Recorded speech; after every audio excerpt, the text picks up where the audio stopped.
Hello, wrestling fans, and welcome to the Nameless Retro Wrestling Show. I'm Ben Jordan, along with Michael V.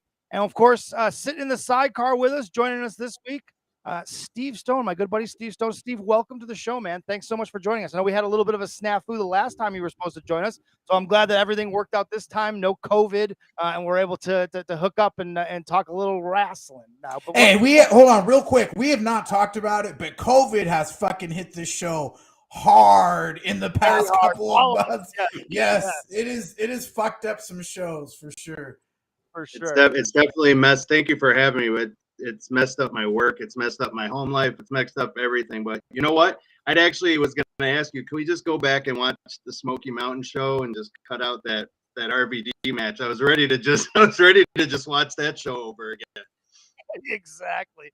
We'll definitely watch the Smoky Mountain show down the road because I know that you're a big fan of Smoky Mountain, so we'll definitely do that. And of course, I asked you to be on this week because I looked at the roster for this ECW show, and I know that you've crossed paths with a lot of these guys, and we will dive into that greatly. You already kind of peppered me a little bit with some of the stories. You got a great Axel Rotten story that we will definitely get to when we talk about his match. Of course, Chris Candido, I'm sure you've got a bunch of stories regarding him. Of course, also Tracy Smothers, having spent a ton of time with him at IWA Mid-South. And then you've got some, Sandman stories, Shane Douglas stories, Al Snow's stories. So you got a lot that we're going to unpack here today. And so I knew it would be a hit. And so thank you so much again for joining us and being willing to share the stories. So before we dive into the show itself, we always kind of try to pick something along the lines of this of the show to discuss in more of a broader context. And then we'll also then dive into some of the business of this wrestling show. What did it draw? How much money did it make? What did it mean in significance for the promotion? Those sorts of things. So we'll get into that here in a second. But I wanted to start with a proclamation. And we were hoping to have Paulie Tomaselli on with us too to talk about this. But we'll talk about it nonetheless. Having watched this pay-per-view, the first thing that I came away with, and the thing I want to talk about and run by you guys is, to me, the Dudley Boys are the most overrated tag team, maybe of all time. Certainly of all the major promotion tag teams that got major pushes, the Dudley Boys are the worst of those tag teams, right or wrong. Steve, I'll throw that to you first, and then I'll let Michael give me the stats on why I'm either right or wrong. And that's usually what he does. I mean, I've been at the live shows where they purposely try to get so much heat where they want fans to try to get in the ring. And I was at one where a guy threw a chair and it hit Joel Gertner in the head. I mean, I honestly kind of agree with you. and anytime I watch them after their ECW WWE run, it just seemed like they were just phoning most of it in. But I was never a fan. Honestly, this match, it was the same Dudley Sandman Dreamer match you saw in every house show. It seemed like they repeated it every pay-per-view. And I'd have to agree with you. I've never sat down and thought about it, which means I probably didn't give a shit about it. Exactly. Mike, I'm going to toss it to you. What do you think? The Dudley Boys, the most overrated, or where do they rank if they're not the most overrated? It feels like they're pretty high on that list. I don't know. They're not high on mine, so I guess my perception is maybe a little bit off. But then when I read lists and it's just like, top 5 of all time, I'm like, in the world, like throughout time, the all Dudleys. Time? Yeah, everywhere in the fucking world, like for the last 40 years that we have footage of, the Dudleys are top 5. Huh? It's like, I don't think so. I mean, their ECW shit is really bad at times and comes across they come across like fucking yarders. I mean, and this show was kind of an example of that, just not good. WWE, I actually thought they got better, but they're also working with better people at that time too. But really the best run that Bully Ray ever had, and Bully Ray has probably pissed off every person listening to the show. It really was. His TNA run as champion, booked by, I believe, Bruce Pritchard was booking at that time. But it was really fucking good. Like, that is the best run of his whole career. The Dudleys are like... They built that really... Yeah, and the ECW stuff, we've talked about the interviews in the past, but the ECW thing, those are really overrated when it's like, oh, all the heat they've got. It's like, dude, my kid does not know how to cut a promo. He can go out and tell a mother that she's taught her daughter to suck dick, and he's gonna get heat. Yeah. Yes. Yeah. I was watching. My memory of them is much fonder than the reality of going back and watching them. They do not hold up to a scrutiny at all. They were right place, right time, right amount of attention to get a contract with WWE, and then we're also right place, right time in a very shallow pool of tag team talent. Wasn't that the entire ECW roster though? True that. Vince stole all their stuff, stole all their ideas, and then when they went out, and then stole all of their guys. So it was WCW too. Yeah. Yeah, right. Yeah, by this point, as a fan, by this point, I've caught on to Paul's bullshit like real time, and it's like, yeah, you're full of shit now, man. Like, I mean, what was once Eddie Guerrero and Chris Benoit and Scorpio, who was so fucking good when he was there, now it's like, it's less than.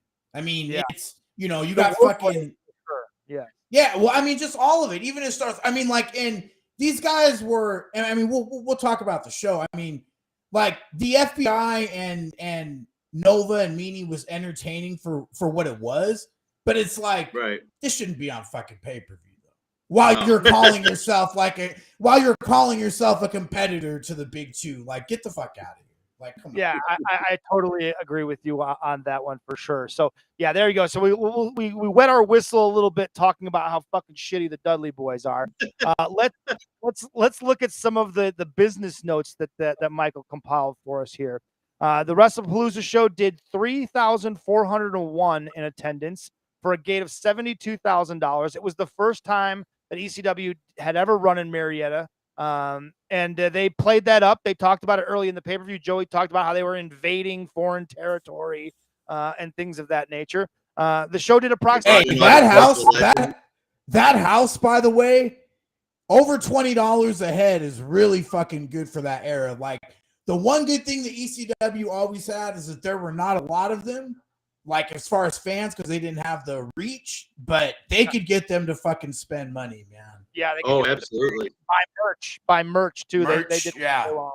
The show did approximately 75,000 pay-per-view buys, a company record at the time. But this is where I love that you do this. You give us the big perspective, the full perspective. Because by comparison, WCW did 275,000 buys in the same month for Slamboree. And WWF's Over the Edge did 214,000 buys. So, they're... And those are some shit pay-per-views, by the way. Right. I bet if we pulled up... Although Slamboree... Okay. Interesting. It just clicked into my mind. But that Slamboree that is higher than the WWF pay-per-view, do you know why? That's probably because Piper or Ultimate Warrior. It's Eric Bischoff challenging Vince McMahon. That's that show in Worcester. Oh, right. Yeah. So that's actually that show. Yeah. But the 75,000, that's also a little misleading. I can't remember which one it was. I want to say that it was Request, but two big pay-per-view carriers at this point were Request and Viewer's Choice. And I think it was Request that was not carrying them and then started carrying them at this show. So this fucking disaster that we're about to talk about is their audience and like, yay, we're finally on all the major outlets, and this is what they fucking rolled out. This is what they presented. Yeah, not exactly the first pay-per-view, right? No. So over the next 6 ECW pay-per-views, they do in that 70 to 75,000 pay-per-view buy range, which is at least they're consistently, getting those people to come back and watch.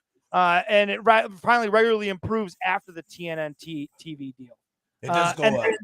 Yeah. The last note, and this is more we'll talk about this more in depth when we get to the main event. But the reason Shane Douglas works this match and never gives up the title, which seems very odd given how they build up this match, the promos before the match, everything about it seemed to point to Shane Douglas dropping the belt. But he built him as an ultimate baby face. Yeah, weirdly, another baby face. I guess who was? Yeah, Shane. Yeah, The heel's the gutsiest guy on the show, which they keep telling over and over and over again.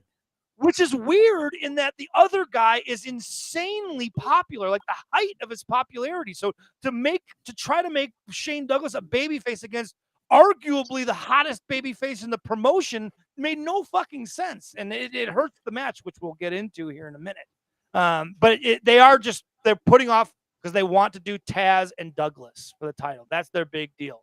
And I know that you have said this before, Michael, and those of you that haven't watched before, and Steve, so you already know what I'm getting into. Yeah, hear this for the first time. Michael is a big proponent of don't put shit off because you don't know what's going to happen, and you may never get the payoff that you're hoping for. And this is a prime example of that. Steve, you've been around, locker rooms and booking decisions of things of that nature. What are your thoughts on putting it off and trying to build the suspense in professional wrestling? Well, I think there's both sides of it because I was around the marijuana booking of, Ian, who would just be like, oh, that's a good match, and just throw them all together, Right. But then the, long-term storylines where, you can build a good match. I've been on both sides of it, but I honestly, the only thing I could think of, the reason they didn't put the title on Al Snow at that time was, he showed up in WWE a month or two later. So the next night. I think it's the next night. It's the next night, right? Yeah. Because that's when he started wanting meetings with Vince, and But yeah, Shane Douglas was walking injury. He was flying on the airplane, his face exploded, and everything else, and everything with his elbow. It was the wrong guy won that night. Even if you had it as like a short-term reign, you send the people home happy. You give them all the styrofoam heads who they're going to start throwing them at you when he does the job at the end to an awful finish, by the way. Yes, which we will talk about for sure. I couldn't agree more about that, though. Yes. Yeah. You do it before it goes away. Yep. See, my thing is, and I put it in the notes, is that the title switch ends up being the same amount of buys at this pay-per-view. So you made no money with it. Like, you put it off and it still made you no money because ECW at this point, and that speaks to the 6 in a row, like in the same range, they're living off a brand. Like, yes. and you and I have talked about this too. It's what wrestling is now, but ECW was really the first ones to do it back then because everybody left and it was the only way to do it. But when it's all about branding, the booking means so fucking little, man. Like, and Paul was out there thinking that he was writing Shakespeare and waiting for all this shit all the time. And again, I will say it every fucking week. The biggest star in the history of that promotion was Rob Van Dam. Who went on to be the biggest star was Rob Van Dam. He was never a fucking world champion because you slow played it for first you slow played it once, then he got hurt. You wanted to slow play that when he came back, and it's just like, and then Mike Awesome fucking do something. WCW. Yeah, just fucking do something, man. God damn, you play yourself out of it all the time. What this show did to me, because 18-year-old Ben watched this show live and was the biggest ECW mark on the fucking planet at that time, right? And so I watched this with rose-colored glasses because going back and watching it, you're right. Like, I had this reverence for Paul Heyman, the booker, right? Like, he was this great mind and he was building these great stories, but you have completely destroyed that myth for me. And the reality of it was he blew tons of really good chances by waiting for shit that never panned out the way that he hoped it would, and missing the boat and opportunities like this show itself. You just end on a sour, weird note, and the way that they tried to cover it with everybody coming out in the locker room and almost like both guys were retiring, and the whole thing was fucking weird. And the same way he brainwashed the fans, like an 18-year-old you and an 18-year-old me, he did the same to the boys. So, they were believing all of his bullshit too, So, hey, that's why, listen, you can doubt him as a manager to a degree and say he's not as high as people think, but as a promo, his whole business literally was built on promos, not to the fucking fans, although that's part of it, but to the boys, to people fucking working in the company and other capacities. Like, he's Jackson, definitely a gifted talker. Yeah, exactly. Yeah. Exactly. All right, so let's start breaking down this show. The show opens with a tag team match. The BWO, Blue Meanie and Supernova taking on the FBI of Little Guido and Tracy Smothers with Tommy Rich in their corner. But before we get into Tracy's stories, which I know we have, but I want to talk about this match. For me, it sets the tone for this show, which is the work itself is not spectacular, but the shenanigans had me smiling the entire time, and right. I had fun watching this match. It was fun. Tracy was at his most Tracy in this match. He was on fire. Every move he made, like the crowd was with him, and he was feeding off the crowd. And Guido and Tracy, I think, are highly underrated. We talk about and Tommy Rich, the whole group. Those three is the FBI. It works. And when they spread out and they start bringing in Mama Luke and they start bringing in Sally Graziano, it doesn't have the same it that these that's three have together. Guido didn't want to do comedy anymore. He wanted to be, the serious wrestler. So I mean that's why it worked. That's why that version worked for me too, because they're two completely different things. I like the Mama Luke version too, because they were having some kick-ass matches at that time. Yeah, the stuff with Mike and Jerry was tremendous. Awesome. Yeah, awesome stuff. But I mean, them as kind of an undercard act here together, they're so fun, man. And Ben and I talked about that during chat, but one of the great missed merchandising opportunities is not selling that Tommy Rich fucking flag, because I would have like 6 of them up behind me right now. Yeah, there would be one right behind me. I would have that Probert jersey taken down, and that fucking thing would be right behind me for sure. So there you go. Now Tracy Smothers. Everybody has a Tracy Smothers story, Steve, and I know that you spent a lot of time and many nights in a locker room with Tracy Smothers. What are some of the stories, or what are some of your favorite moments working with Tracy and hanging out with Tracy? The ones that come to mind, I mean, the first one's kind of a sad one. It was the week after Chris passed away, Chris Candido, and Ian did a show. It was somewhere in Illinois. I can't remember. I think it was Summit or something like that. But Tracy was changing next to me, and he saw that I had the original ECW Chris Candido Nobody's Needed shirt, where it's just Chris posed with the fists up, and he's like, hey, can I buy that off of you? I said, are you kidding me? I said, I'm not gonna make you pay for it. So I gave it to him, and he wore it like at a bunch of indies. So that was kind of like the sentimental story. But then Ian brought him in to team with me as like a mystery partner. So it was a 3-way brawl, like 3-way tag match, and Ian came up to us all and was like, hey, can you guys just keep it all in the ring, make it all serious, because we got a lot of fights on the show. And we're all like, yeah, okay. Ian walks away, and Tracy goes, so how we can destroy this place tonight? And we went out and did what he said.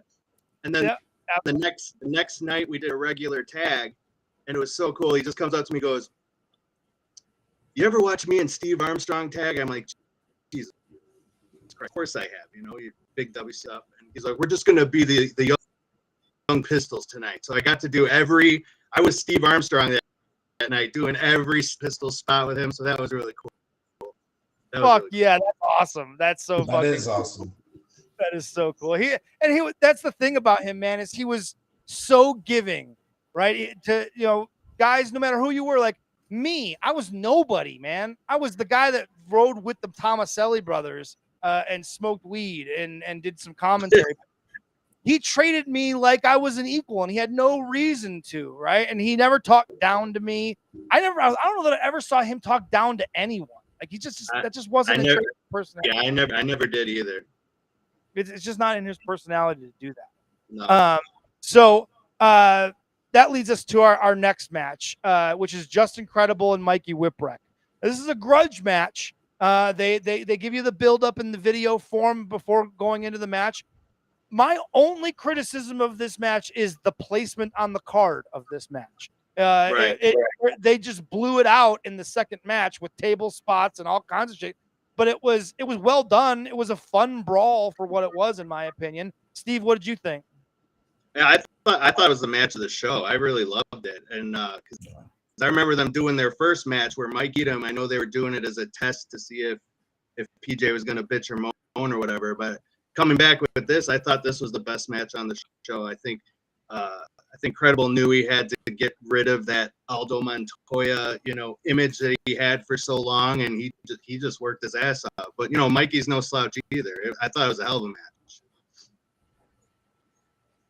Mike, your thoughts? Yeah, it was a good match. It's easily, without fucking any question, the best match on the show. It's the only thing that kills me about this match was Mikey. I don't know what the fuck it is sometimes with left-handed punchers and why they throw that punch the way that they do, but it fucking drives me nuts sometimes. But other than that, I mean, it was really solid stuff. It made me kind of sad for Mikey because he just never really, I mean, a lot of things just didn't break his way. A lot of chances turned out to not be chances, injuries, all kinds of stuff. Yeah, he's in really bad shape right now. So yeah, he can't even do public appearances just because of his head injuries and stuff. So it's really sad to see. Oh Jesus! Hey, shout out to Mikey real quick too, though, because Mikey is like the best booked and most logical character like over time in like wrestling history. Like he started out as this like nice kid. Yeah, but when you're like battling fucking Kevin Sullivan and teaming with fucking weirdos like Cactus Jack and shit, like, and all this shit you go to WCW and have to deal with all this shit there, like him being a complete nut by the end, like it all made total sense. Like that was perfect for him. It was probably all legitimate. Yeah, exactly. Yeah. Right. I'm trying to see if I can share this video. There's a one video I want to talk about with you guys. And I have it here by Chastity's porn video. I don't think Facebook live bait, everybody. That's the name of it. Live bait. If you're interested in seeing such materials. I got that video on eBay in '98. I remember when Vito hit one Nicholas Alvin Cutler to the fact that there were nude Mickey James pics in a magazine, and Nick almost lost his shit completely when he found that out. Oh my goodness! I'm going, Mike. I'm sending you this video just so I can find it easier. It's the video I sent you of in this match, very early in the match. They go to the outside. And Justin Credible throws Mikey Whipwreck into the fucking guardrail, right? But what's great about it is that there is this gotta be 50-year-old mom, right? She's gotta be 50 years old, wearing fucking those big fucking mom sunglasses, and she's clutching her purse, and she has no idea what's going on. And her like 3 teenage sons or grandsons, I'm imagining it's her grandsons, are sitting next to her, and Mikey Whipwreck fucking plows into the guardrail right into this old lady. And it's just the shock on her face is like, oh, like she was not prepared to be at an ECW show at all. But then there's 2 other spots in the show where Credible goes over the guardrail and lands on a kid, and then Mikey on the guardrail. He goes to throw the chair and it hits another. Listen, he landed on a child like the child was a fucking beanbag, okay? Like that actually happened in this fucking match. Check it out. So here's the first boom, and I zoom in on the mom. Look at the mom. She's like, what the fuck is going on? And the kids are like, yeah, this is so cool. Mom got me front row seats at ECW, right? Yeah, the kids. She thought she was taking her kids to the wrestling matches, and that happened. Yeah, right. Memphis. And then this kid right here fucking eats it. Watch right this. Here. Oh my goodness. Oh my goodness. And I loved every fucking minute of it. Loved every minute of that shit. Was so happy that something incredible landed in his lap. Listen, that kid was a better base and catcher than 50% of the lucha guys in WCW, okay? If that was Hoovy, all 3 of them would have been hurt. Exactly. So fucking true. So, yeah, a fun match. Justin Credible wins in 9 minutes and 53 seconds. At this point, I'm feeling good about the pay-per-view. I'm like, man, Michael told me it was the worst pay-per-view ever. And we watched that last pay-per-view, the last ever ECW pay-per-view. And I'm like, this is not even close to that one and how bad it is, right? I didn't think that one was bad though, because remember, listen, that CW Anderson Tommy Dreamer match is really better great. than that. I thought it was better than the Mikey and incredible match on this show. Better than any single match on this show. And there was nothing as bad what goes on later on. But you were Ben's like politely messaging me, "Fuck you, you're wrong," without using those words, like saying that like this isn't that bad, and I'm like, just wait, and we got there eventually. It was just he kept going, just wait. You're gonna get to the second half of this show, and you're gonna be messaging me back. It definitely was. And real quick, this is the logic that the faulty logic people use when they average out an A and an F, like they come to a C, right? It's like, well, it's a C, and it's like, well, no, this is not like a 59 F. Like the last hour of the show is like, you know, a 12 or 13 fucking percenter, okay? So that kind of brings down the overall quality just a little bit. It is so bad. It is definitely so bad. The second, yeah, like you didn't barely fail the test. Like you didn't even spell your fucking name right the last hour plus. Okay, so Jesus Christ. All right, so that leads us to the next match, which is the ECW World Tag Team Championship match. Chris Candido and Lance Storm are your champions. They defend against the hardcore chair swinging freaks of Balls Mahoney and Axel Rotten. Now, the way they set this matchup was odd and convoluted, and weird. And it seemed like not everybody was on the same page of what was going on. Am I wrong there? It came out of the crowd. Like I had no idea. I thought the match was booked from, but I mean it was so long ago. Maybe it wasn't. It didn't seemed make like any sense to me. It made it look like they made the match right then and there. It was right. Lance Storm has been very vocal since ECW's closed about not wanting to work with Balls Mahoney and like not wanting to say certain things. So, I mean, there could have been some of that too. I mean, this is not of all the people in this match, this is going to be Lance Storm's deal less than anybody. So, I mean, Chris is friends with Balls and Axel, so I mean, hell, Chris could have done most of the work. It seemed like they were all on the same page, though. Yes. So, so this match is fun for what it is. I think they wanted to show that Balls and Axel could wrestle a little bit in the beginning, and then Chris bumps his ass off doing what Chris does. Lance does his thing, and they don't waste our time. The match was fine for what it was. No, my only very quick thoughts, just I don't have a lot on this because it was okay. Number one, it was cool to see Chris Candido and Boo Bradley the explode with Tammy out there too. That's all a winner for me for sure. But I mean, this match though, like like Paul's trying to show something that isn't really true. Like he's trying to show that Axel and Balls are more than what they are, which they are, but not at a level to where like you can showcase it. Yeah, it's like, okay, you showed us they can have like perfectly decent wrestling matches. Like that's not, that's not a, like, yeah, you're capable of okay matches. That like, people, what is that? Being a professional wrestler. The fans would rather just see him beat the shit out of each other and somebody else, rather than that. Yeah. Nobody's watching a Balls Mahoney Axel Rotten match to watch Axel Rotten wrestle Matt wrestle.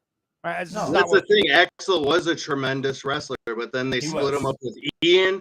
The biggest mistake of their career was doing those crazy fucking matches because then they were, what's the word?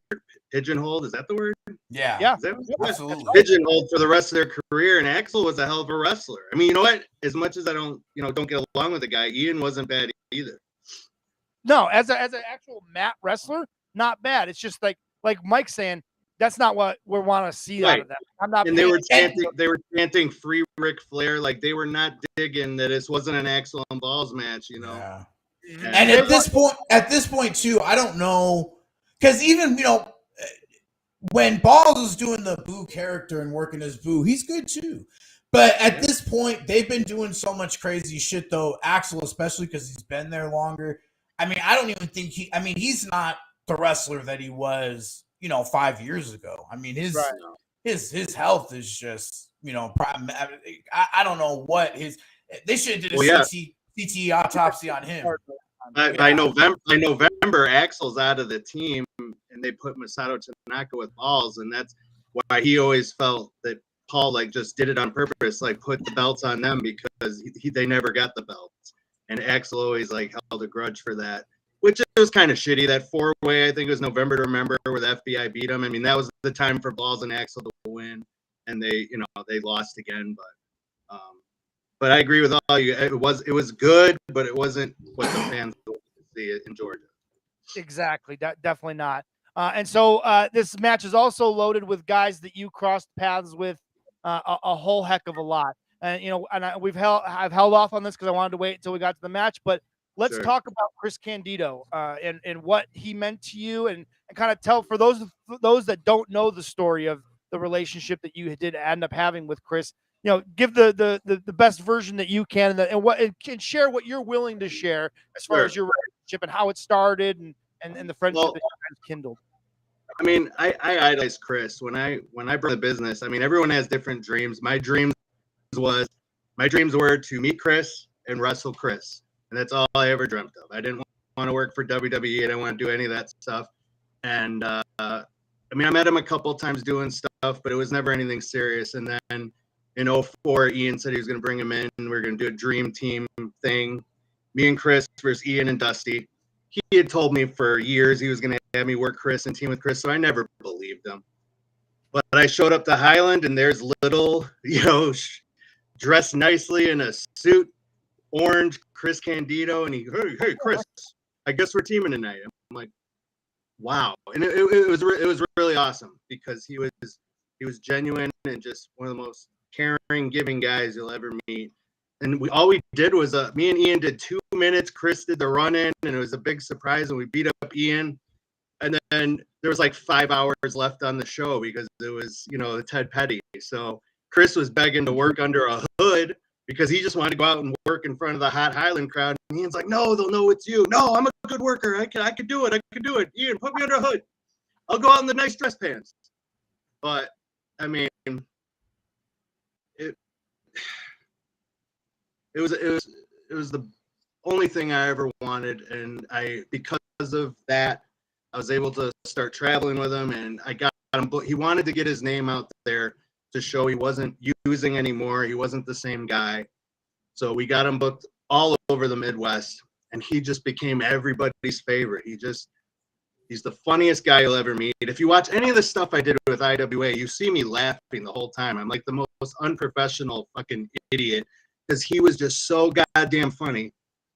We worked a 3-way match with the Beer City Bruiser in Wisconsin, and Chris hits Bruiser with the gimmick. I throw Chris out of the ring, old stupid steal the pin thing, and he's just in the ring after the match. But I hit him with the gimmick. I hit him with the gimmick, and he just had me cracking up. I couldn't stop, and he was just the other. Yeah, he was. Funny story off the top of my head. We're driving back from Green Bay, and he's talking about Paul Heyman. He's just talking. Here comes this horse, or not a horse. I'm sorry. A deer runs out in front of the car, and he just sits a deer, and I slam on the brakes, and I swerve.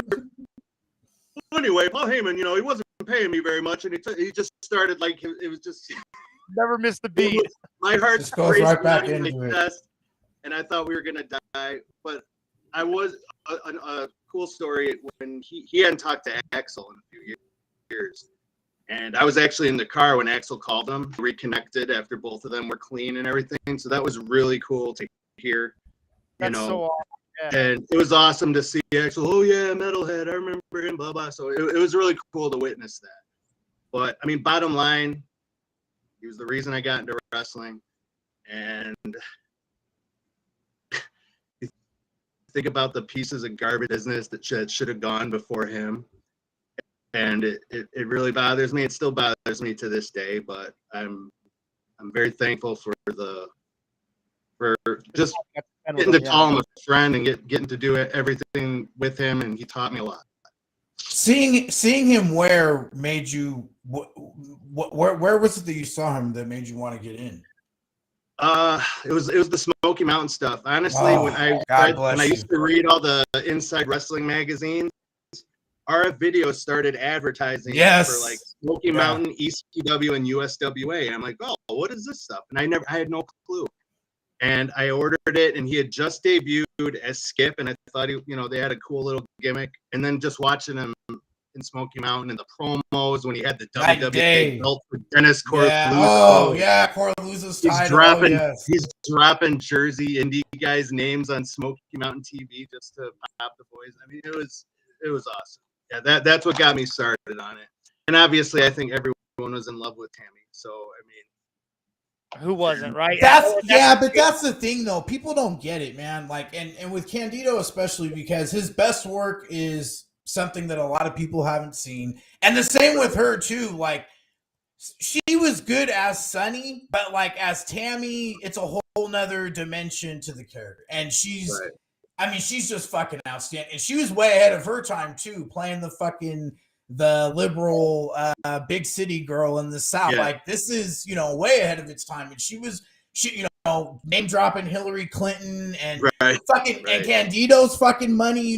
He's so good. I mean, it's just sad that people didn't get to see that, like his best work, and it's out there too. And people, everyone that bitches about WWE and how shitty Raw is, throw that shit on. It's all over YouTube, man. Like, it's some of the best fucking TV that you can see. Yeah, it's so good. This is why I love that I came on this show, because all I do is watch retro stuff. I don't watch any modern day anything. I just read about it. It's like, should I watch this? I'm never gonna watch it anyway. Exactly. I keep up out of whatever sick addiction issue it is, but other than that, I'm watching old shit, man. Like, all the time. 100%. I'm texting Ben at 1:30 in the morning about like some episode of WCW Pro or some shit. Yeah, I'm texting him about fucking Kings Road All Japan documentaries that I'm marking out for. Yeah. So, I never appreciated Japan until like the last 2 years, and I found it just so much better than modern day stuff. Just the storytelling alone. But that was me. The 90s, everybody kind of talks about we've talked about it on the show where the business changes and gets worse when WCW ceases to exist and there's no more of that war. But All Japan and New Japan too, and then Noah, the way that it ended up going down, like without that kind of rivalry there too, a lot of their stuff changed too, because 90s New Japan and 90s All Japan. All Japan we've talked about a lot on the show, and it's might be the best wrestling ever, early mid-90s All Japan. But New Japan is so fucking good too, and they're heavyweights. They don't get talked about because of Misawa and Kobashi and Kawada, but Muto and Hashimoto and Shono, those guys are so fucking good, and they did incredible business at that time too. Yeah, for sure. Before we move on and talk about Balls and Axel, because I know you got a great Axel story that I do not want to miss. Yeah, sure. I do want to talk about real quick. You mentioned working that tag match where Candido's your partner, but you also are across the ring from fucking Dusty Rhodes. Right. Take me through that. Take me through putting together that match. Any stories, anything you remember about that match, about working with Dusty? Because that's incredible. I mean, is there a moment awesome. you're like, oh my God, Chris Candido's my partner and I'm wrestling Dusty motherfucking Rhodes? Like, I think it was cooler just for my family to be there, because they knew I grew up idolizing Chris, and my sister even gave me money for a deposit to bring Chris in, but it was when he was going through all his shit and it all fell through. So like, they knew how much it meant to me. But I mean, Dusty was just sitting there in his bunkhouse stampede, gimmicks and everything. And all right, baby, I'm just going to get a little bit of color. So me and him are brawling on the floor, and he goes, post me, baby. Send me the post. And I said, all right. So I throw him into the post, but he hits shoulder first, and I'm like, all right, cool, we'll work his arm. He comes up sauced out of his mind, and I'm like, wait.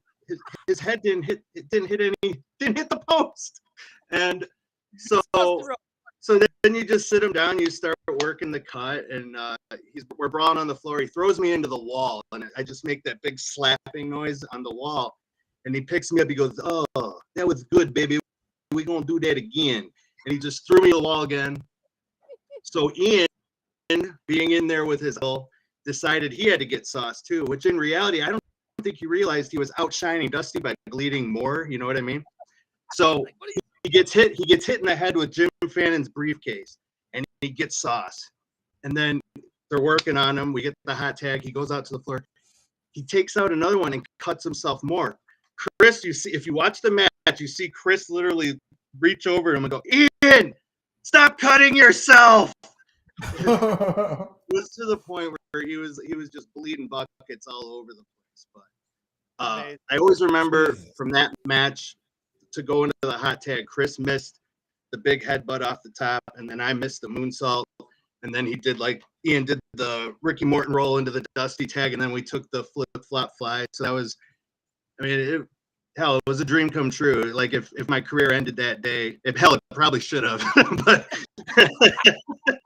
with so much heat I got after that, it probably should have ended there. But no, it was fantastic. And there's a part of me that thinks, holy shit, Chris got his TNA job from this match. There's a part of me that never wanted the match to happen because maybe he'd still be here. But I guess he can't think like that. But right, yeah, well, the butterfly effect, Right, exactly. I didn't know that. That's a nugget that you dropped right there. That tag match got Chris's TNA job. Dusty was in TNA, right? Yeah, Dusty was booking. Dusty was booking at the time. It was 2004. And he came in and he worked with AJ, which is ironic because when he worked AJ in front of like 20 people and AJ hit him with that drop kick, he rolled out of the ring. He's like, "Holy fuck, do I owe him?" And he's walking around because he just took his head off with the drop kick. And that was the infamous match where I got dropped on my head, which by AJ, and still have a broken neck from it. You know, hey. But the thing I remember from that though is we get to the back. I mean, they had to stop the show for a half hour. I physically couldn't move, and they got me to the back, and he comes over and screaming at me because I took it wrong, and I didn't. He told me, he's like, once you get your hands behind me, I'll go. And I hadn't gotten my hands around, and he went. And he walks away, and Chris is like, "Wait, did he just yell at you for hurting you?" And I said, yeah. But I was kind of out of it, and I wasn't using drugs at the time, so it hurt a lot. Yeah. But yeah, that's a memory. Anyway, he worked AJ in a tryout match, and they had a really good 6-minute TV match, and then he got his job there. Oh, that's so cool. Yeah. Seems like AJ's hurt a few people with that Styles clash. Yeah, he has, but you know what? Who am I to say anything? He broke my neck. Yeah, all I did was make the statement. That's all. I'm not passing judgment. I'm just throwing it out there. I'm going to tease it one more time because I know it's a good story, and I want to. I'm sorry. Before we get to the Axel story, tell us a Balls Mahoney story because I'm sure you've worked some shows with Balls Mahoney and had some interaction with him. The one off the top of my head, we worked. I think it was it Valparaiso? I think Lafayette, Yep. Indiana. Okay, Ian used to run a lot. Yep. I just gotten a brand new car, and here come Axel and Balls and JC Bailey. Hey, can we borrow your car? I'm like, where are you going? Well, we're just gonna go get something. I'm like, I know what that means. I said I wasn't, I'm not an idiot. Oh, we're just going to the ghetto real quick, and they were literally hounding me for an hour. And then they finally got a referee to give them their car, and they took it to the ghetto and got whatever they needed. But I'm like, I'm not giving you my brand new car. Are you out of your mind?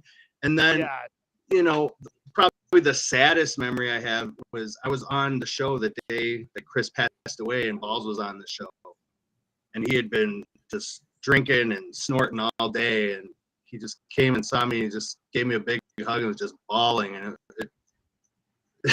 it was just really sad because they knew each other since they were like 10 years old. Chris tells the best story about meeting him. being like 7 years old, playing baseball with his Roddy Piper shirt on, and he goes, and here comes Balls Mahoney, 8-year-old Balls Mahoney with a big beard and beer belly hanging over. that's 8-year-old Balls Mahoney. So funny. But I mean, there's some stories afterwards that we won't get into, where like him and Ian and Corp were getting ready to like beat me up over something that happened, and so that's how I remember him the most. But you never want to hear about people, dying, and I know he had it bad at the end. So For sure. Anyway, I always got along with him. I always thought we were cool until that one thing, and then I never saw him again. So yeah, gotcha. Hey, people talk about CTE and stuff like that as reasons for behavior. So by that point, I mean, who the hell knows? Because I mean, he's another one that it would have been interesting to see an autopsy on, because he just did so much shit. Like he took so much shit. I mean, just any of those ECW guys. I mean, it was considered like you're being a pussy if you put your hand up and not take a chair shot full on in the skull. It's like, man, it's amazing that people thought this way back then. Yeah, it's crazy.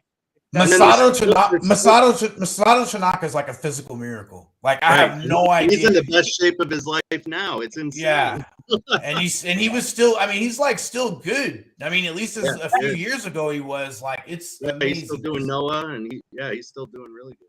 Yeah. Oof. So that you teased me in our chat about Axl Rotten. No, it's cool. I wanted to build it a little bit. You have an amazing story about Axl Rotten saving your life. Yep. Tell that story. I think this is going to be pretty amazing. Well, for anyone who doesn't know, I mean, I've been suffering with drug addiction since 2001, on and off.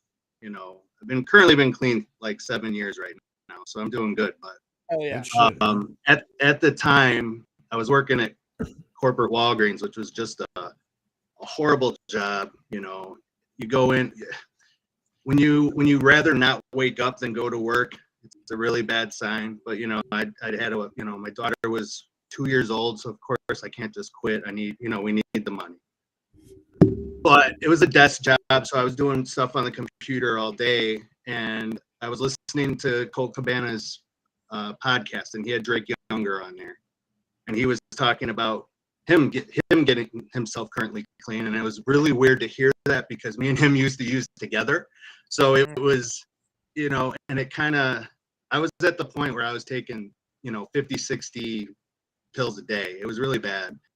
And I wasn't feeling good about myself. I think I was just around the time where wasn't going to be wrestling anymore. It was just really bad. And someone told me that Axl had currently clean, and he was doing like,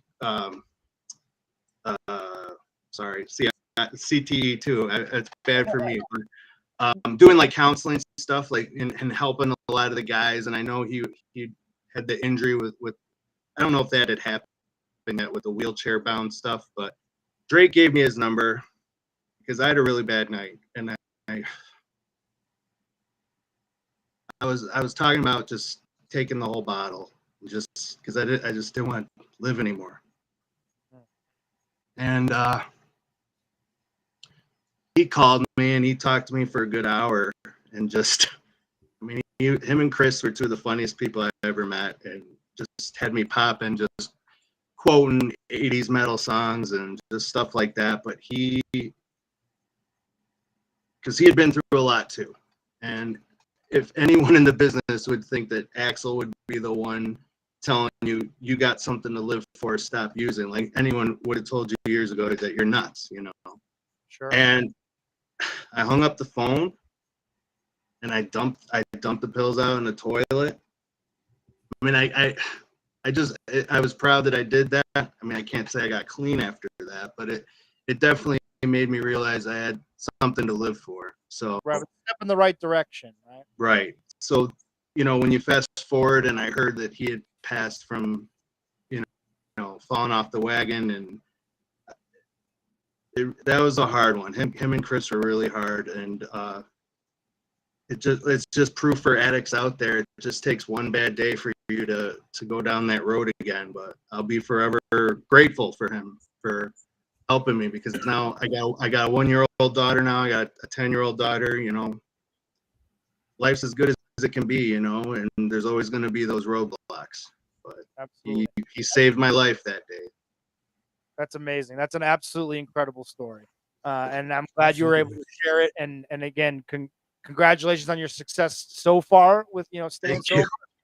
And thanks for sharing that story because you can see the emotion on your face. Yeah. Hell of a job, man. Good job. Thank you. That's hard. A lot of people don't, can't do it for that long. That's good stuff, man. And a lot of people think that it's just willpower, and it really isn't, because pro wrestlers are some of the toughest human beings in the world, mentally and physically. And if it was that easy, I think all these people that have passed away would still be alive right now. So true that. Yeah, a lot of those people that think it's all willpower have heart disease and don't know it from that fourth plate of fettuccine too. So you missed me with all that shit. Hey, that's my drug now. Come on. So we all got them. That's what I'm saying. It just everyone, as long as everyone acknowledges it, that's fine. Everyone's got their vices. Exactly. Yeah, right. Exactly right. So I don't want to thank you for sharing that. I don't want to dwell too long on that. No, you don't have to. Let's go back to talking about silly or old wrestling that we were terrible wrestling. By the way, this is where the show fucking completely falls off a cliff for me too. So there's going to be a lot of fucking ranting here because this was bullshit. This was bullshit. This is where it teeters, right? Because there's some good. This match is okay for what it is, but it starts to teeter and then it completely. Go ahead and give the match because you like this better than I did, and I got something to say for sure. All right, fair enough. The next match is Bam Bam Bigelow and New Jack, and it is 100% a New Jack match. Garbage match. Brawling around, both guys bleed. New Jack jumps off a balcony. It is exactly what you would expect a New Jack match to be. And because they both bled, and New Jack bleeds everywhere in this match, right. It makes this match at least entertaining because they're doing dumb shit and bleeding everywhere. That's your fucking perverse thing with blood. That has nothing to do with the quality of match. What the fuck?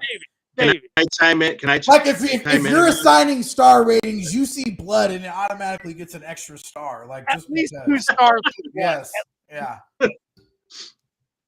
Go ahead. No, so I know in his book he said that New Jack said that he was so high on cocaine in this match that he blew himself up to the point. So at the end, when they're literally dragging him up to the balcony and he kind of just falls, that's because he was so blown up and high on coke, and Bigelow had to drag him to the ring just to hit him with his finish. That's where this shit fell apart. Yeah. And it was already, I have complaints before that I'll get to. But Bam Bam had to stand there like the biggest dumb shit and act like what do the business notes say? 3,400 people in the building. Every single one knew where fucking New Jack was except for Bam Bam fucking Bigelow. Like, he looked like such an asshole just standing there. It was so fucking ridiculous. But the match itself, okay, you can put New Jack in there, and God bless him. I don't know if he's a nice guy, an asshole, but God bless him. You can put plug and play Tony DeVito in there, and New Jack can do his shit, and it's fine. Why are you wasting Bam Bam Bigelow when this show is not good anywhere else to fuck around? Like, Bam Bam Bigelow is still fucking good. And Rob Van Dam's in a 30-minute bullshit match with Sabu that we're going to talk about. He lost. He just lost. Bam Bam lost the TV title to him the month before that in a fucking really good match. They could have did that here and made better use of Bam Bam. New Jack can do his shit with anybody for 5 or 6 minutes. It doesn't matter the fuck who. It's just a total waste of Bam Bam Bigelow. New Jack could have done it with JYD that night. That's how much heat he had for not paying him for his They'd have booed New Jack out of the building, though. They'd have booed New Jack. JYD's like one of the most over guys on this fucking show. For real. The only person more over on this night than JYD is Sandman. That's it. That's fair. Yeah. That's it. That's the only guy. They're chanting for JYD during the main event, I think. Right. They chanted for him like three They different did. times They throughout did. the show. The main event I board. think he died like the next week, didn't he? Didn't he die like 2 weeks later or something? Yeah, like a week later? it's yeah. It was a couple weeks later. Yeah. This is his last televised wrestling appearance. Speaking of New Jack and cocaine, apparently there was an incident with JYD at this show regarding crack money that was owed. Well, he's changed it now. So now it is changed to weed money. But it was weed money. But when I originally heard him tell this story, and there's multiple people that have heard this interview because it's very famous, but it was crack money that he said that he owed him. Yeah. But the part about like calling Tommy Rich, like I don't know why, but the word just always sticks in my mind. Tommy Rich's cookout, like that's a consistent part of the story. It's ridiculous, right? Yeah, I'm imagining Tommy Rich's cookout, and honestly, it sounds like a pretty fucking fun place to be. I bet that place was fucking awesome to hang out. But everybody's so fucked up that it's only like hot dogs and hamburgers, dude. Like nobody is in the condition to try like a tri-tip or some shit like that. Like potato chips, yeah, that shit is coming. Like a tri-tip is coming out either like total charcoal black or like still breathing. But yeah, I mean that. But no, he fucking. JYD cracks him, but in the New Jack cracks him over the money.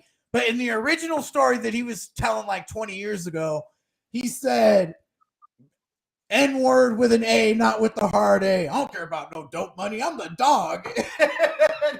I don't care about no dope money.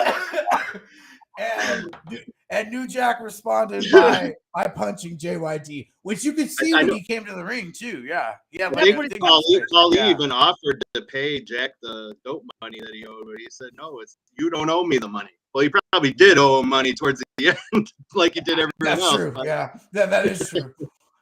That's so funny though. You're right. The blood makes this match better in my mind, and it wasn't that terrible to me. Like you don't expect the last 6 minutes of the match is like fucking Bam Bam waiting around and then dragging New Jack to the ring. Like it took so fucking long. Right. I know it's so bad. Where was Vito LaGrasso? What fucking indie show was he working on in 1998 that they couldn't have put him in this match?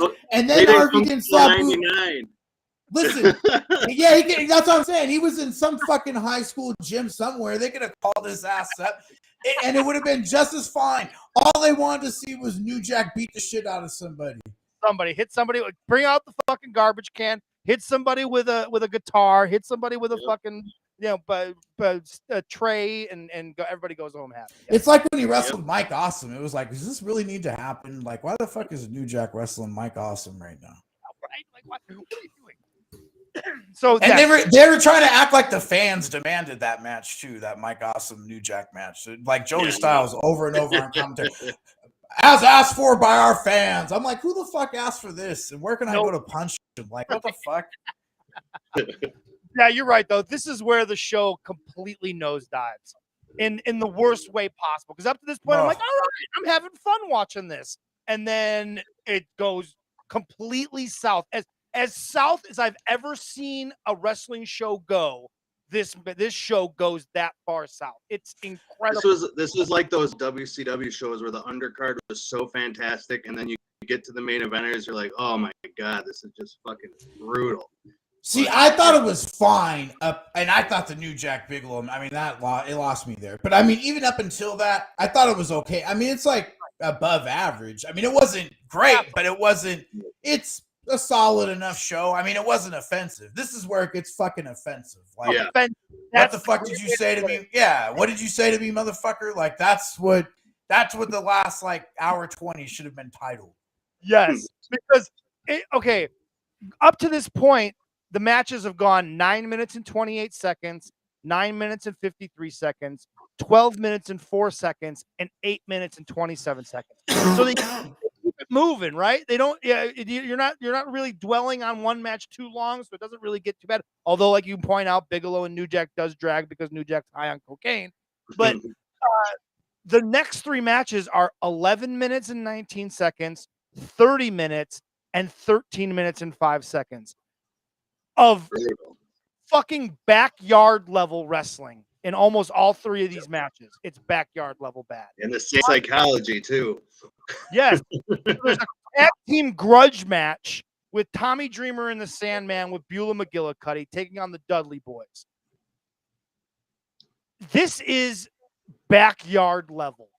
This match here. It is backyard level. The Dudley Boys are so bad in this fucking match. Well, the stupid thing was that again, people say hindsight is 20/20 to be assholes, but this is foresight being fucking 20/20. They took the most popular guy out of the match for the whole fucking match.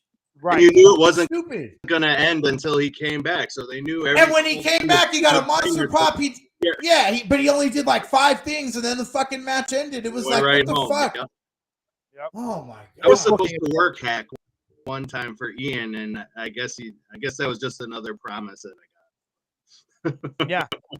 Yeah. And Jacob, I don't blame you, man. This is when you had to. I had to take a break after Bigelow and New Jack. I had to take a break because I was like, and because this was it took me 2 viewings to get through this. Same this here. Particular, only 11 minutes long, and it took me 2 times. I had to stop halfway through and then pick back up. It was that fucking bad. And at the same time, this same match that they have here, they do at Heat Wave in 2 months or June. It was June or July, but they just add Big Dick Dudley and Spike to it, and they do all the same shit.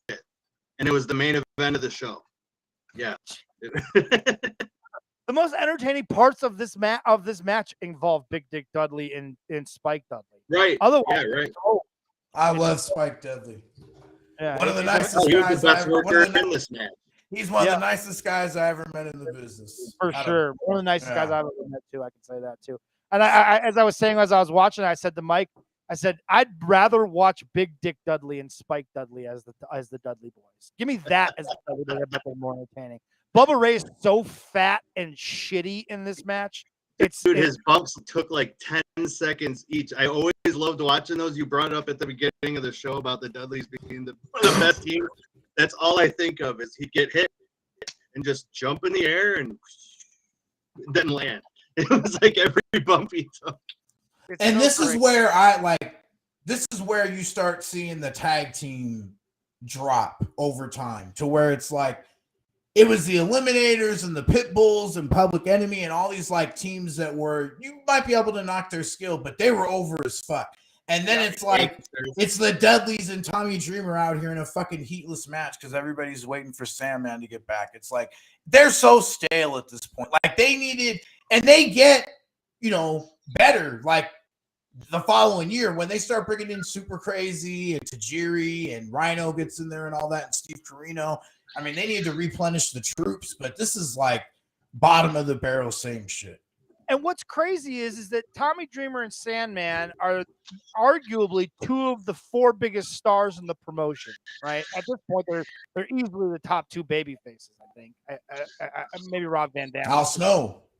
And Al Snow, right? And Al Snow. And it's just the crowd doesn't care because of what you said. It goes back to Paul Heyman's booking. He was trying to build drama, but when he took all the drama out of the match by taking Sandman out of the match, he thought like, oh, I'll build drama for his comeback. But it just killed the match because, like you pointed out, Steve, everybody knew Sandman was coming back. So they're just like, all right, this is all meaningless. Any false finish is not believable because we know Sandman's coming out eventually. If it was going to be a surprise, like tag team partner or somebody coming out, like remember when Raven did the same thing when he returned and they beat the Dudleys right there. Like if it was something like that, I could see why you would do that. The best angles they ever did. Run back. Yeah, that was fantastic. I mean, big pop. That was good stuff. For sure. So that match is what it is. They fucking booed when he got stretchered out. Concerto. The concerto was horrible. They fucked up the concerto so bad.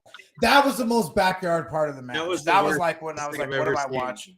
Yeah, it's bad. Just heard the air deflate on the entire building. Just they booed when Sandman got stretchered out though. Like they did not buy it, which does not happen if somebody's seriously hurt. They know he's not hurt. All he did was take a hip toss on the girl. I mean, the guy's been taking. Which he did in like every match. Yeah. It just he overbooked the match and it hurt the match really badly. That was like the 58th game of his 58 game hitting streak with the fucking guardrail in a match. Like house shows, TV, all of it. Like, and all of a sudden he's really hurt. It's like, what the fuck? You can't kill Sandman. That's part of the thing. Is like you can't kill him. Yeah, right. So that leads us to the most ridiculous match on the entire show. From start to finish, the most ridiculous thing I think I've ever seen on a wrestling show in my entire life is this Rob Van Dam Sabu match. The storytelling going into it is dumb. They're both tag team partners. There's literally no reason for them to fight each other. And Fonzie, the story he always did that with them, though. I don't know why. He always did that with them. Right down the middle, Daddy. Right down. He always did that with Rob Van Dam and Sabu, where there was always like some kind of underlying tension. I think so that he could just. Yeah, it's weird. I think so that he can occasionally do a match. He did that weird angle at the beginning where Rob, like, you guys are gullible, like using the other word for marks, and then all of a sudden, like, he goes down for Sabu to hit the ref, and then Sabu kicks him. I'm like, wait. Oh yeah, which hold on. You have to watch this. I pulled this aside because it is incredible. You got to watch this fucking boot to the face. It's the most insane thing I've ever seen. So I got to set it up a little bit. So they start, like, the bell rings and they kind of circle or whatever. And then Rob Van Dam grabs the mic and is like, you guys think we're going to wrestle each other? You guys are fucking gullible, like you said, right? And the ref was Judge Jeff Jones. Yep. And they go to start roughing him up, right? And they push Jones back into the corner, and they're going to do the fucking Hardy gimmick that Rob Van Dam and Sabu do. And this happens. And this is shocking. Watch this. Dude, just watch. Like, holy shit, he stiffs the fucking shit out of Robin. And to his credit, I didn't leave the clip long enough. To his credit, Rob Van Dam no-sells the shit out of that kick, too. He does not. Hey, you're always stiffest with your friends. So and Rob Van Dam gives him a hell of a receipt later on in the match. He gives him a front. It ain't the fucking first time Rob Van Dam has been stiffed or stiffed somebody else. Shit. It was awesome. And that sets off the match that they had, right? And it's clear that the both of them are under the influence of a shitload of drugs. Sabu particularly is clearly under the influence and not he said it's the flu. The flu. He claimed he was ill. That's why he claimed he threw up in the middle of the match. It was the flu. You know, well, he rolls. He hits a Hurricanrana, and then he rolls out to the floor to puke multiple times. I remember Ian bringing in Sabu as a surprise, and Sabu was asking for pills the entire night to the entire locker room. And he goes to open a door, and it was the door to the entranceway. He opens the door. He's supposed to be a surprise. The entire crowd sees him. He's like, "Oh shit!" Closes the door. So they knew that Sabu was there because he was just trying to find every door to go find drugs, and it kind of killed the surprise. Yeah, definitely. That's fucking hilarious. So hold on. So then later on, he's getting ready to do his entrance, and he must have gotten something because he opens the door and just goes into his face. So he goes out and he's busted on his face because he opened the door and it opened too hard and it smashed him right in the face. So yeah, I mean, I guess he found his drugs. That's right there with my Sabu story where we were walking around the gathering with Sabu, and he at the gathering he's like a god, right? Yeah, like right. Juggalos fucking love Sabu, and so Juggalos would just run up to him and to go, Sabu, do the point, Sabu, and he's all fucked up on drugs and he do the point, and they'd give him drugs. They just hand him drugs, like, oh, thanks for doing here's some drugs, Sabu, and he had so much drugs, he didn't know what to do with them because the Juggalos were handing him all kinds of drugs. It was crazy all my life. They were loving him, and like, just do the point, Sabu, and he was so fucked up, and he just like, and they'd be, yeah, here's some drugs. It was fucking great. Thanks for doing the point. Have some drugs is the new fucking. That's like our new tagline of the fucking show. Yeah. We're gonna put a t-shirt that says that. Thanks for doing My, the point. my one after my drugs. 1-year-old has just learned how to point and do that stuff. So that's what I say. I go Sabu, and she'll point up to the Yes. Well, you have to de-teach her though, because apparently people will hand her drugs if this is the case. So you don't want her doing it in public.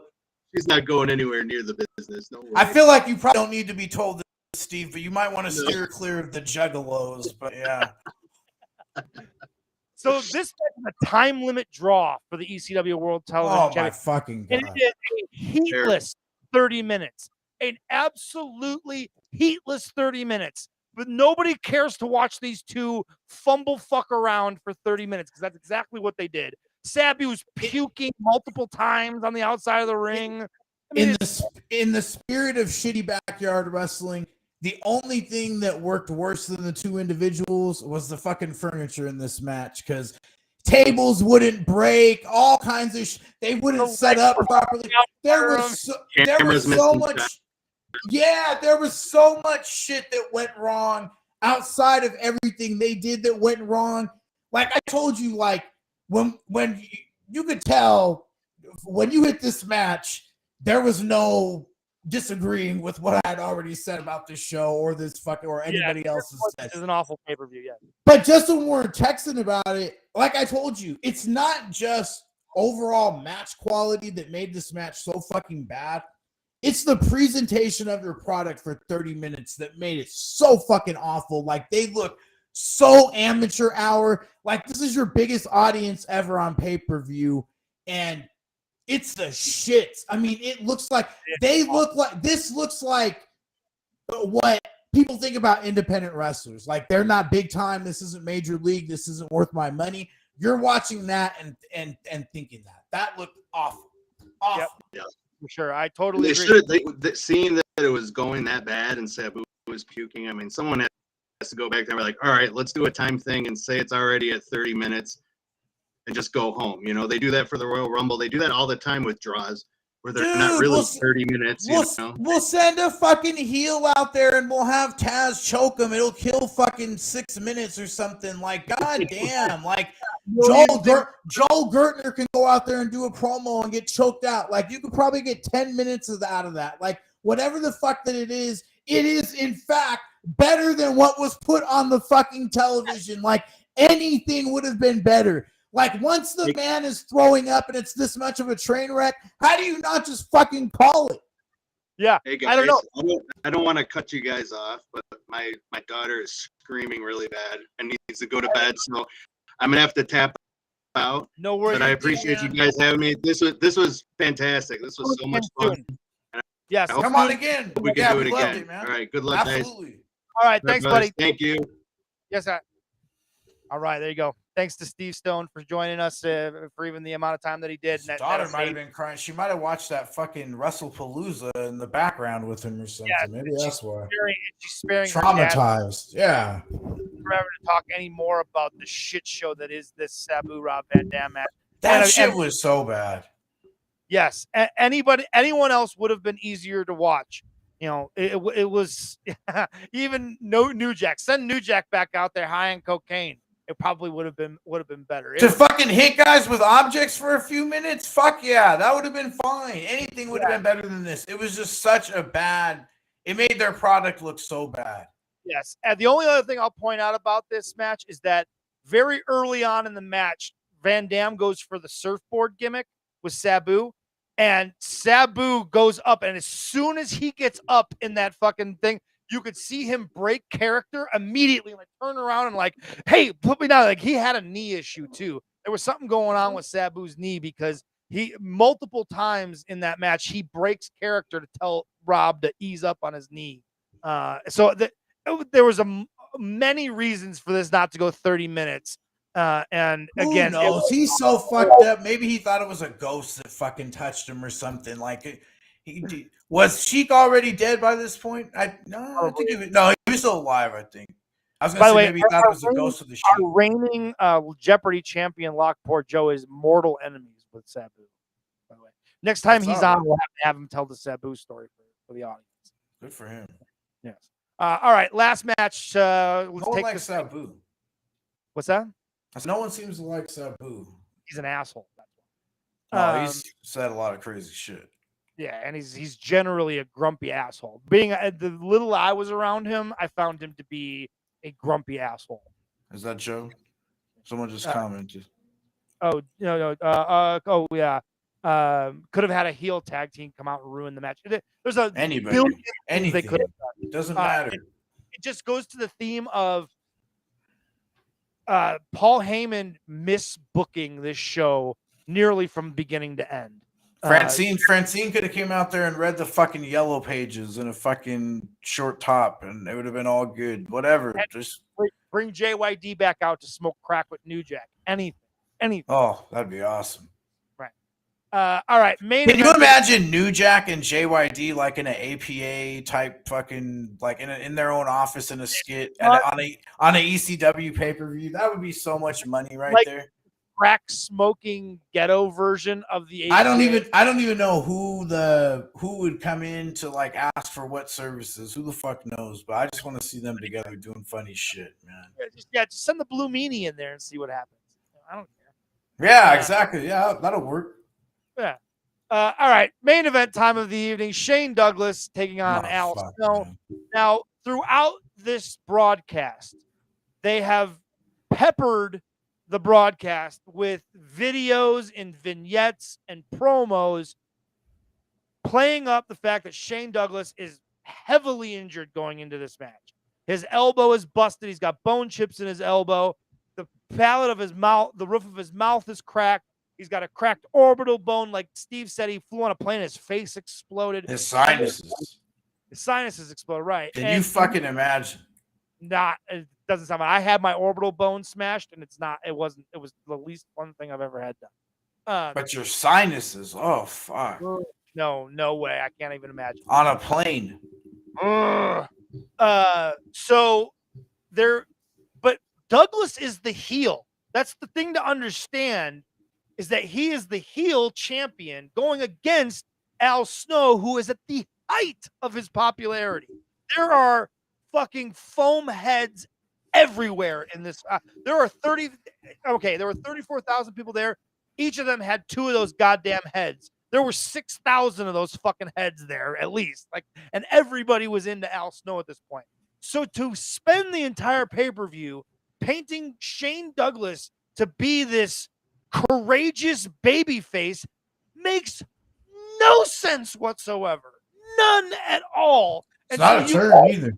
There's no turn. I don't understand what he expected these two to do, because you can't tell a story with what they were handed.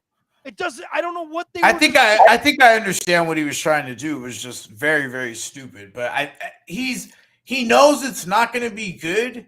So because of the injury, so he's trying to, I guess, be upfront of why it's not going to be good. But it just totally changes the complexion of the match. And like finish wise, it was stupid. I mean, it was just a stupid finish. I mean, it was just the wrong guy won. The match is bad. He should have just took the belt off of him, whatever. I mean, right. Figure out another way to get back to Taz and Douglas. Like if that's your plan, like we talked about earlier, if that's your plan, figure out another way. Put the belt on Snow. Let him go to Raw and bring him back like he did with Mike Awesome, and then have somebody take the belt off of him. He didn't have to go to Raw. So, I mean, like if Paul Heyman told Vince he was going to put the title on him for a month or two, I'm sure Vince would have been fucking fine with that, man. Because they were working together secretly at that point anyway.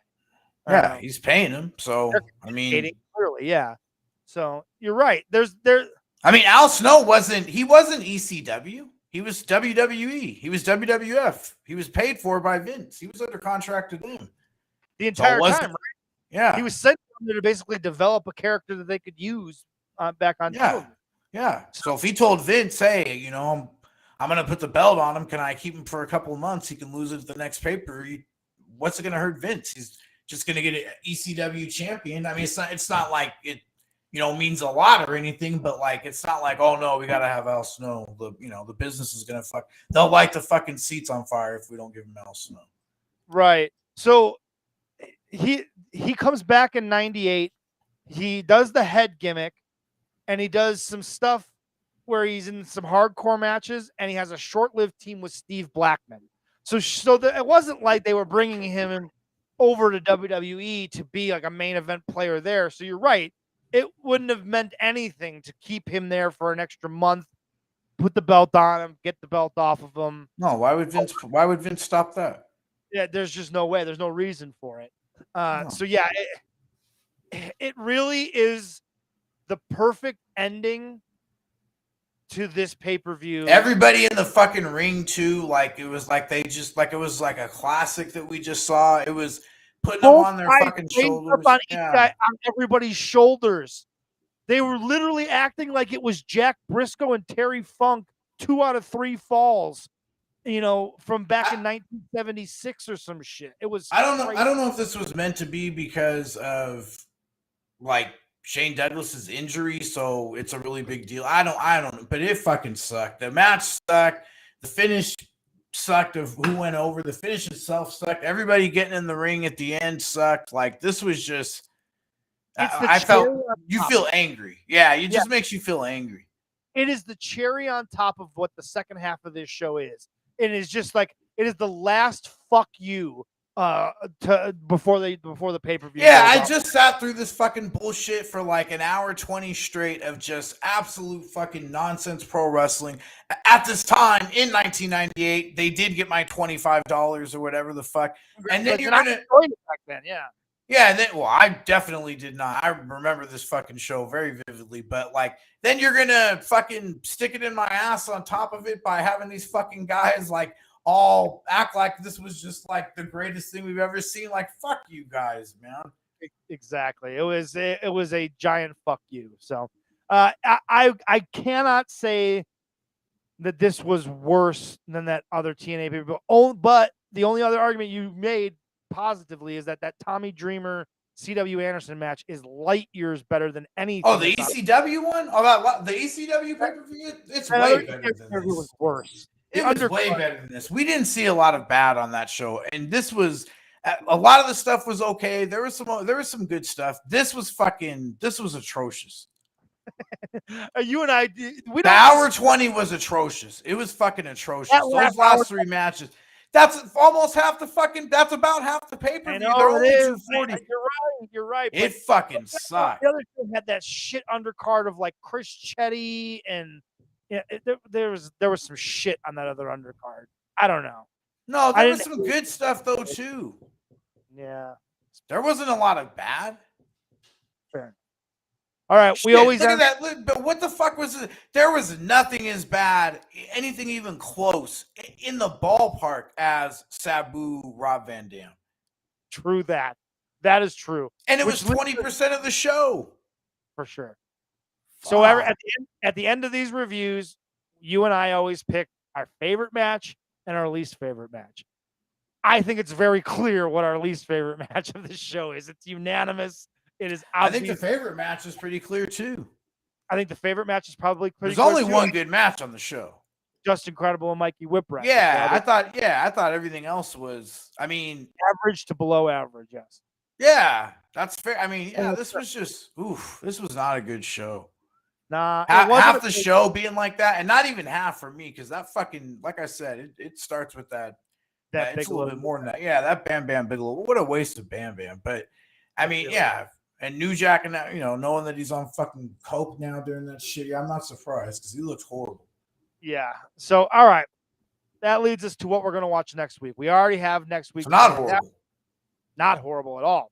In honor of Clash at the Castle, WWE's first European show in many, many years, we are going to watch maybe the preeminent European WWE show, and that being SummerSlam 1992, right? 92, right? Yep. SummerSlam 92, of course, the main event, Bret Hart and British Bulldog for the Intercontinental Championship. I believe there's a LOD Money Inc. match on the undercard. Yeah. Savage Warrior. Savage Warrior, of course. And so we will watch that. Wrestling history is made on this show. This is the last television wrestling appearance of Rocco. So this is some sad stuff that we'll get into. Rocco, Jesus. Rocco's gone. Rocco says goodbye after this. Oh no, shed a tear. When Hawk goes on a fucking drug binge for several weeks in Europe and leaves the company. So poor Rocco. If Hawk had better control of his problems, Rocco would have he'd probably still be around today, man. Yes. The Authors of Pain could have came out with him. What the fuck? SummerSlam 1992. Let's just see real quick if there's anything else in the undercard that we're forgetting. That Rick Martel, Shawn Michaels, Natural Disasters, and the Bushwhackers. Yeah. Yeah. You got 2 babyface versus babyface matches and 1 heel versus heel. It's a very weird fucking show for WWF. Oh, we also get Nails versus Virgil. Virgil, yes. Crush versus the Repo Man. Yeah. Battle of Demolition. Yeah. Crush versus Smash. Yep. And Battle of Demolition. Undertaker. Kamala. Yeah. So there you go. We will watch that next week. We may have a special guest joining us. I don't want to say it because then something might happen. We may have somebody sitting in. We hope to have somebody sitting in with us next week to watch SummerSlam 1992. Hey, and thank you to Steve Stone again. He was fucking tremendous, man. I had a blast. Yeah, who Nails and Virgil is everyone's dream match, Jacob. And thank you to Jacob and Joe and everybody in the comments for commenting along with us. We appreciate that. And then in 2 weeks, we also have that mapped out. What are we going to be watching in 2 weeks? I know we agreed on that too. What do we want? Lockdown 2008 TNA. Right. TNA. Yeah. Strongly considered maybe one of the best pay-per-views in TNA history. So, well, it's the one where they made the most money, so it's definitely historical. It had the most pay-per-view buys. But as TNA used to say, we will cross the line in 2 weeks. So. Even their fucking slogans were stupid and made you feel fucking dirty. TNA across the line. Like, fuck you. Like, they started every show like that. Like, it just made you want to turn it off. Like, this is already fucking stupid. This booming voice across the line. I have not laughed this hard in some time. This show got you riled the fuck up, Michael B. It was, I like when you're on 10. You're ready. You're ready to go. So. All right, until next week when we're watching SummerSlam 1992, this has been the Nameless Retro Wrestling Show.